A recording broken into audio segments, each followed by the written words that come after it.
ఓం వాయసాచార్య శరణం, వాయసాచార్య నమః. నా కోరిక ఫలించేటట్టు చూడు. వాయసాచార్య నమః, వాయసాచార్య శరణం.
ఊరుకోండి, పిల్లుంటే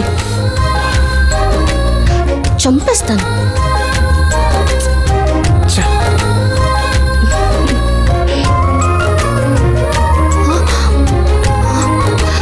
ఈ పాటికి కేరళలో ఉండేవాళ్ళం. గంగా, ప్రమాదం ముంచుకొస్తోంది, జాగ్రత్తగా ఉండు. కార్ సర్వీస్కి ఇవ్వడం వల్ల అంతా పాడైపోయింది. నేను వేసిన ప్లాన్ అంతా వేస్ట్.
మా ఇంట్లో వాళ్ళని ఏమీ చెయ్యకు.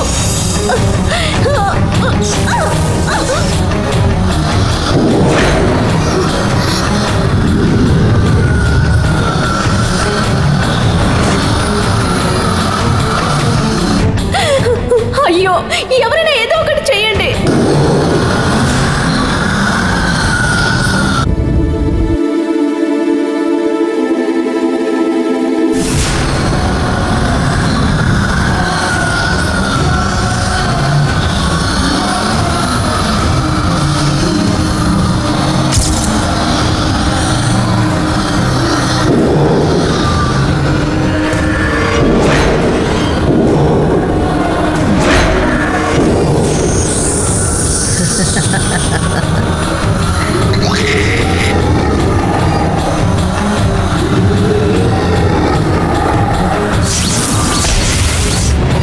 అందరికీ మంత్రం వేసినట్టు ఎక్కడ వాళ్ళని అక్కడే ఉంచావా? ఇక నేను ప్రశాంతంగా వెతుకుతాను.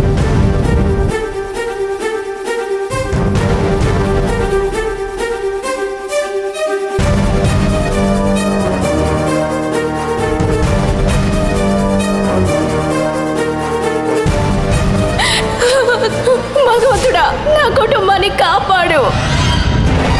ఆ రాజశేఖర్ ఆ కాలచక్రాన్ని వాడి గదిలో కాకపోతే అరుణ్ గదిలోనే పెట్టుండొచ్చు.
వాయిసాచార్య శరణం వాయిసాచార్య నమః నా కోరిక ఫలించేటట్టు చూడు వాయిసాచార్య శరణం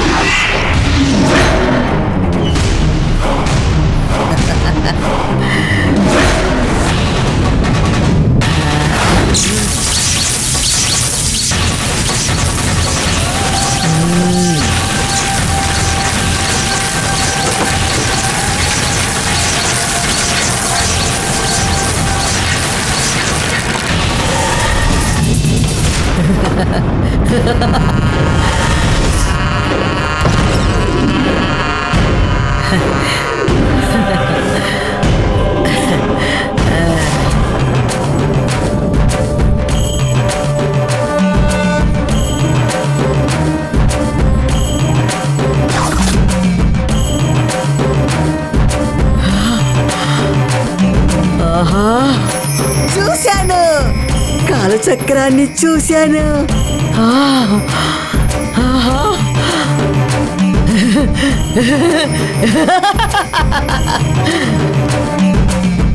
ఎన్నో సంవత్సరాలుగా మా పూర్వీకులు పడ్డ కష్టానికి ప్రయత్నానికి నాకు ఫలితం దక్కింది నేను కాలచక్రాన్ని చూశాను చూశాను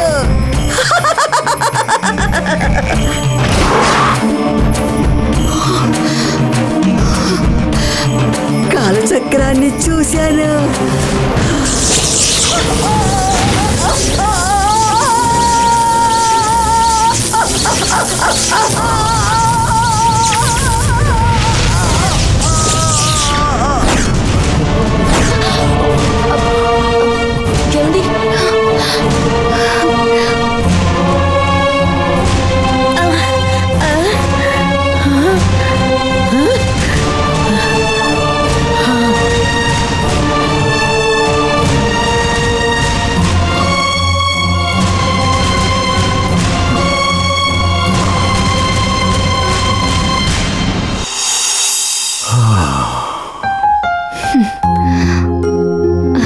ఏంటి గంగ అలా చూస్తున్నావు? అదే నాకు అర్థం కావట్లేదండి. ఏంటో చాలాసేపటి నుంచి మిమ్మల్ని చూస్తున్నట్టు అనిపిస్తుంది. కళ్ళల్లో మీరు మాత్రమే ఉన్నారు. నాకు కూడా అలాగే అనిపించింది. ఒక నిమిషం ప్రపంచం అంతా స్తంభించిపోయి నాకు నువ్వు మాత్రమే కనిపించావు. అయ్యో ఏంటి గంగ? అయ్యో ఏమైంది ఏమైంది? కంట్లో ఏదో పడినట్టుందండి. అయ్యో ఉండు వద్దు నలపొద్దు, నేను చూస్తాను.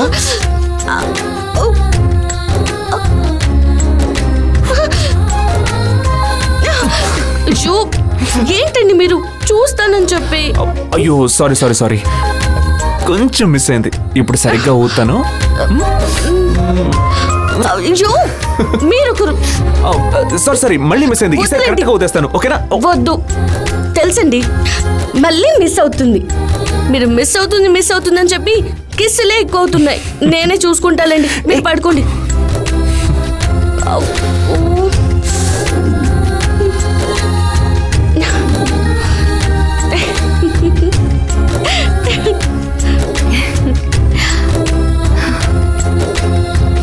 ఓం వాయిసాచార్య నమః ఓం వాయిసాచార్య నమః. నన్ను కాలచక్రం గురించి తెలుసుకోనివ్వకుండా నిన్న ఆపింది ఏ శక్తి? నాకు కాలచక్రం దక్కనివ్వకుండా నిరోధిస్తుంది ఎవరు?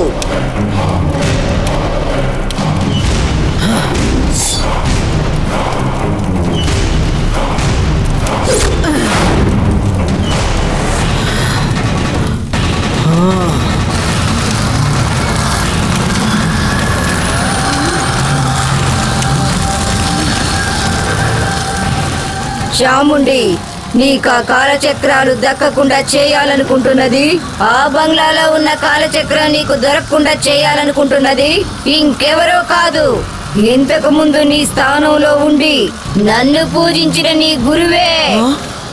నిన్ను కాలచక్రాన్ని తీయనివ్వకుండా అదెక్కడుందో నీకు కనపడకుండా చేస్తున్నది నీ గురువు భైరవుడే.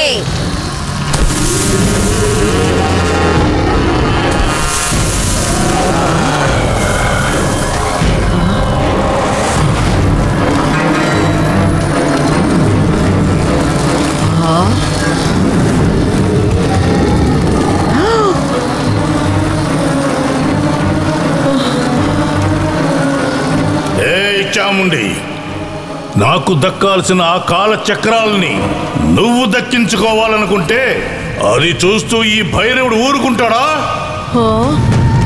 ఆ కాల చక్రాల కోసం ఎన్నో ఏళ్లుగా కాచుకుని ఉండి నా ప్రాణాలకు తెగించి పూజలు చేశాను. వాటి కోసం నీ తండ్రి అయినటువంటి నా గురువునే నేను చంపేశాను. కాలచక్రాలపై నా దృష్టి ఉన్నంత వరకు వాటి దరిదాపుల్లో కూడా నువ్వు రాలేవు చాముండి. కాలచక్రం కోసం నువ్వు ఏం చేసినా నేను నిన్ను చంపేసి విజయం సాధించాను. నీ మీద విజయం సాధించిన నాకు ఆ కాలచక్రాన్ని ఎలా సాధించాలో తెలుసు. అది చూద్దాం. ఆ కాలచక్రాలను నువ్వు ఎలా దక్కించుకుంటావో నేను చూస్తాను.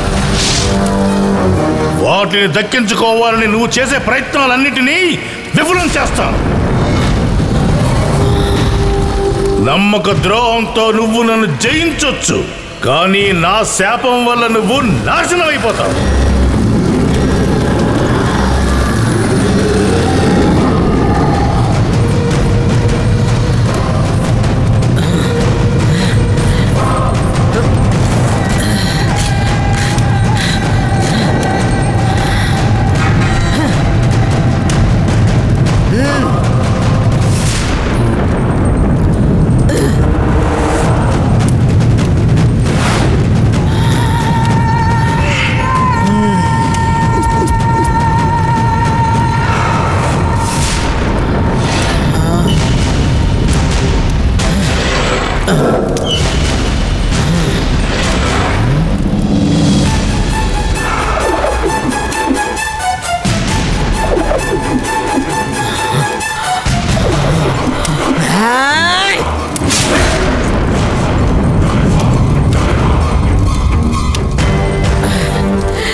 దేవత, గురుదేవుని శాపం వల్ల నా అర్హతల్ని కోల్పోయానని ఆ భైరవుడు చెప్తున్నాడు. నాకు కలిగిన ఈ గురు దోషాన్ని పోగొట్టడానికి నువ్వే దారి చూపాలి. అదంత తేలిక కాదు. గ్రహణం వేళలో కుంభ లగ్నంలో పుట్టిన మంచి బుద్ధి కలిగి తనకి వీపు మీద అర్ధచంద్రాకారంలో పుట్టుమచ్చ ఉండి తల్లి లేని ఒక ఆడపిల్లని యమగండ సమయంలో బలి ఇచ్చి ఆ పిల్ల ప్రాణాలను నీ గురుదేవునికి కానుకగా సమర్పించి శాంతి పూజ చేస్తే నీ గురువుని చంపిన దోషం పోయి ఆయన వల్ల కలిగే ఇబ్బందులు తొలగిపోతాయి. నేను చెప్పినట్టు చేయకపోతే నువ్వు ఆ కాలచక్రాన్ని దక్కించుకోలేవు. నీ గురు దోషాన్ని పోగొట్టుకోకుండా కాలచక్రాన్ని దక్కించుకోవాలనుకుంటే నీ ప్రాణాలు పోతాయి. ఆగు! యమగండంలో ఒక ఆడపిల్లని బలి ఇవ్వమని ఉపాయం చెప్పావు. ఆ పిల్ల ఎవరో అని చెప్పలేదే. వీపు మీద అర్ధచంద్రాకారపు పుట్టుమచ్చ, మంచి బుద్ధి కలిగినటువంటి ఆ ఆడపిల్ల ఎక్కడ ఉందో అది చూపించు.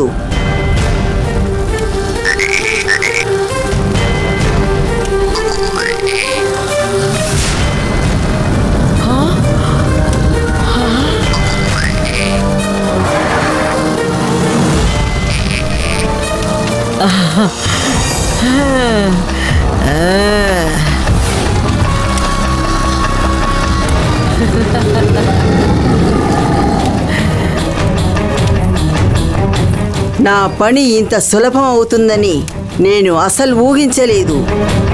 నీకు బలిచ్చే రోజైనటువంటి ఆ అమావాస్య నాడు దేవసేనని నా కానుకగా నీకు సమర్పిస్తాను. గుహదేవత శరణం.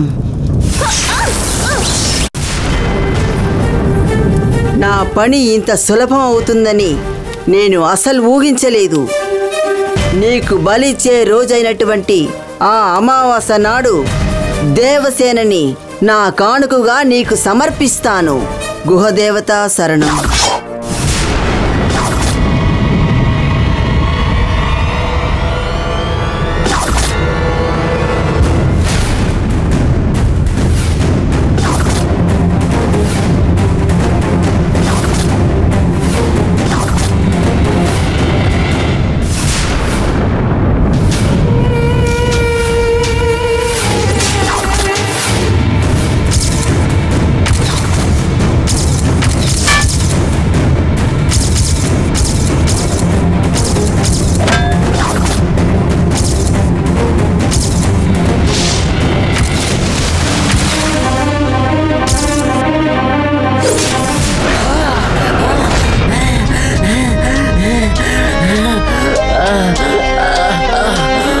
అమ్మా ఏమైందమ్మా? నీళ్ళు నీళ్ళు నీళ్లు తీసుకురావే.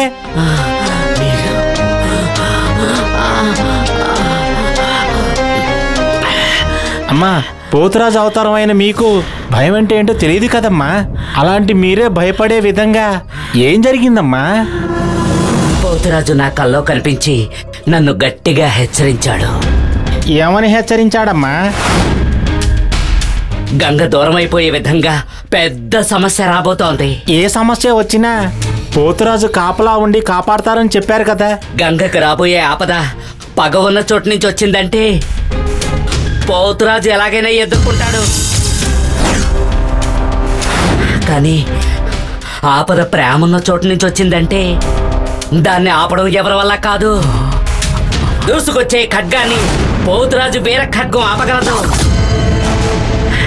కానీ ముళ్ళు మీద పడిన చీరని వీర ఖడ్గం ఏం చేయగలదు? గంగకి ఆపదంటూ వస్తే అది పాము వల్లే అని చెప్పారు కదా. అలా కాకుండా ఇంకెవరి వల్ల అయినా సమస్య అయితే అది దేని వల్ల? ఏదైనా దుష్టశక్తా లేక ఇంకేదైనా మాంత్రిక శక్తి అమ్మా? కాదు. ఇంకెవరైనా శత్రువుల వల్లమ్మా? కాదు. ఇవేవి కాకపోతే ఇంకెవరి వల్లమ్మా?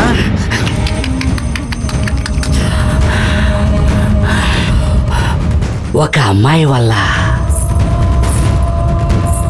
అంటే గంగ వాళ్ళ ఇంట్లో ఉండే అమ్మాయి వల్ల అమ్మా? తనింట్లో ఉన్న అమ్మాయి వల్ల కాదు, బయట నుంచి వచ్చే అమ్మాయి వల్ల. గంగ ఆ ఇంటి కోసం త్యాగం చేసి అందరి మనసులోనూ స్థానం సంపాదించుకుంది. తనకు ముందు వెనుక తెలియని వాళ్లతోటి ఎలా సమస్య వస్తుందమ్మా? తనకు ముందు వెనక ఎవరు తెలియకపోవచ్చు, కానీ తనెంతో గొప్ప గుణవంతురాలు. ఏంటి గొప్ప లక్షణం? గంగ మంచి మనసు ముందు తను ఏమాత్రమమ్మా? తనది కూడా చాలా మంచి మనసే. ప్రేమ అభిమానాల్లో తను కూడా ఉన్నతమైన స్థానంలో ఉన్నదే. ఒక మంచి అమ్మాయి ఎలాగమ్మా ఇంకో మంచి అమ్మాయికి సమస్య అవుతుంది? మంచి వాళ్లకు సమస్య చెడ్డవాళ్ల వల్లే రావాలని లేదు, మంచి వాళ్ళ వల్ల కూడా రావచ్చు. అది దేవుడు వేసే లెక్క. మీరు చెప్పేది అర్థం కాలేదమ్మా. నీకు అర్థం కాదు, కానీ తనని అందరూ చూసినప్పుడు వాళ్ళకే బాగా అర్థం అవుతుంది.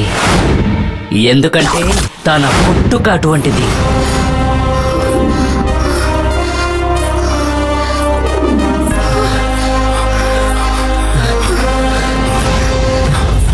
అరుణ్ జానకిని మర్చిపోయి గంగతో కొత్త జీవితాన్ని ప్రారంభించబోయే ఈ సమయంలో అచ్చం జానకిని పోలిన ఒక అమ్మాయి తన ఎదురుగా వచ్చి నిలబడితే అరుణ్ మనసు ఏమవుతుందంటారు?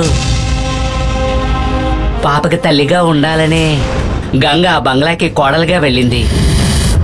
తన అమ్మలాగే ఉన్న ఒకరిని పాప చూసిందంటే గంగ పరిస్థితి ఏమవుతుంది? గంగ నిజాయితీకి పరీక్ష పెట్టినప్పుడు తనే నెగ్గింది, కానీ తన స్థానానికే సమస్య వచ్చినప్పుడు తను ఏం చేయగలుగుతుంది? పుట్టినప్పటి నుంచి ఏ సంతోషానికి నోచుకొని తను ఏకనైనా సుఖంగా బతకాలి.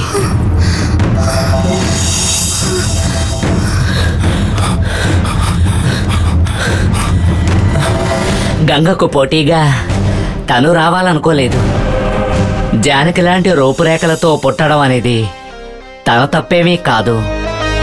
కానీ విధి ఆ ఇద్దరి జీవితాలతో ఆడుకోబోతోంది.